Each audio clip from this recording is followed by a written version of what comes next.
Some secrets, they pay you to keep them buried, literally. My name is David, and I've been a funeral director for 15 years. I've seen things that would make most people lose sleep forever. But what happened 3 months ago, it wasn't just about the dead anymore. They paid me double. Cash. No questions asked, they said. But when you're in this business long enough, you learn that when someone pays double, there's always a reason, and that reason is never good. I should have walked away. God help me. I should have walked away. It was a Tuesday night when they called, late, past midnight. In this business, late calls usually mean one thing. Someone important died, and the family wants discretion. The voice on the phone was strange, calm. Too calm for someone who just lost a loved one. "Mr. David," he said, "we need your services, tonight. Can you come to Willowbrook Cemetery, Gate 3? I asked the usual questions. Name of the deceased, cause of death, preferred arrangements. But he cut me off. "We'll pay double your usual rate, cash. All you need to do is prepare the body and keep things quiet. Very quiet." Double rate meant $4,000 for one night's work. My mortgage was behind. My daughter needed surgery money. I said yes. When I arrived at Willowbrook, the fog was so thick I could barely see my own hands. The cemetery felt wrong, like the air itself was holding its breath. 3 figures waited by Gate 3, all in black, all perfectly still. The man who called stepped forward, tall, thin, with eyes that seemed to look right through you. "The body is in the old mausoleum," he said, handing me an envelope thick with cash. "Prepare it for viewing. But remember, you saw nothing unusual. You heard nothing unusual. You speak to no one about this." The mausoleum was older than the rest of the cemetery. Stone angels with faces worn smooth by time watched as I wheeled my equipment inside. That's when I saw it. The body. In 15 years, I've prepared thousands of bodies. Car accidents, heart attacks, old age. I thought I'd seen everything. But this, the deceased was a young woman, maybe 25. Beautiful, even in death. But something was wrong. Her skin was too pale. Not the pale of death. I know that pale. This was different, almost translucent. And her eyes, they were open, staring. In my profession, we always close the eyes first. It's basic.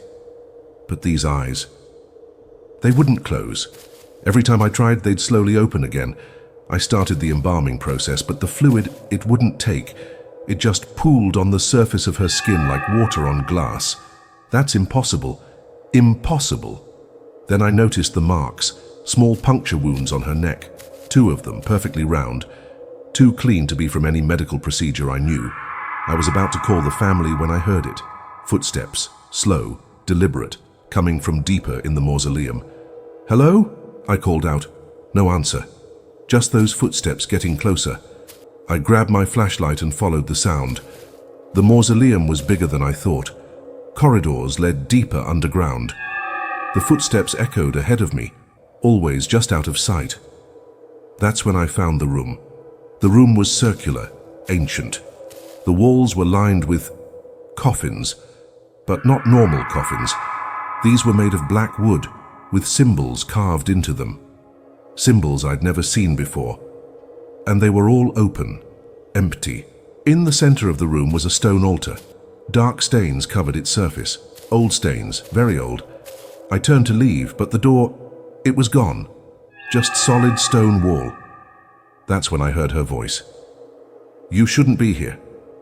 I spun around. The young woman from the table. She was standing in the doorway I'd just come through. But she wasn't. Right. Her movements were too fluid, too graceful, like she was floating. "They paid you to prepare me," she said, stepping closer. "But they didn't tell you what I am, did they?" I couldn't speak, couldn't move. She smiled, and I saw them. Fangs, long, sharp, gleaming in the flashlight beam. "I've been sleeping for so long," she whispered. "But now I'm awake, and I'm hungry." The 3 men in black appeared behind her, but now I could see their faces clearly, pale, ancient, with the same fangs. "You've done well," the tall one said to me, "but now you know too much." I ran. God help me, I ran like I'd never run before. Through those corridors, up the stairs, past the stone angels that now seemed to be watching me with living eyes. But they were faster. So much faster. I made it to my van, fumbled with the keys. The engine wouldn't start. In the rearview mirror, I saw them emerging from the mausoleum, moving like shadows, getting closer. Finally, the engine caught. I floored it, gravel spraying behind me as I tore out of that cemetery. I drove all night, didn't stop until I was 3 states away. But running didn't help because the next morning I found something in my van. An envelope. Inside was another $4,000 and a note.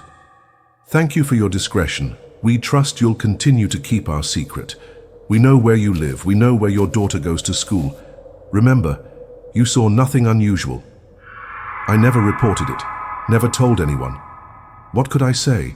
Who would believe me? I moved my practice, changed my name, but sometimes late at night I get calls. That same calm voice. We may need your services again, Mr. David. And I know I'll say yes, because some secrets are worth more than money. They're worth your life. That was 3 months ago. I still work as a funeral director. I still prepare bodies. But now I look closer. I check for those marks, those signs, because I know they're out there, waiting, sleeping in places we'd never think to look. And sometimes I wonder if that young woman was the only one, or if there are others who pay double for silence. The money is still in my account. I've never spent a penny of it, because I know it comes with a price. If you work in my profession, if you've ever had a client who paid too much for too little questions, maybe you understand. Maybe you've seen them too. Tell me, have you ever been paid to keep your mouth shut about something that shouldn't exist? If you're still watching this, if you made it this far, comment the word silence below. But be careful what secrets you share, because some people, some things, are always listening, and they remember everything.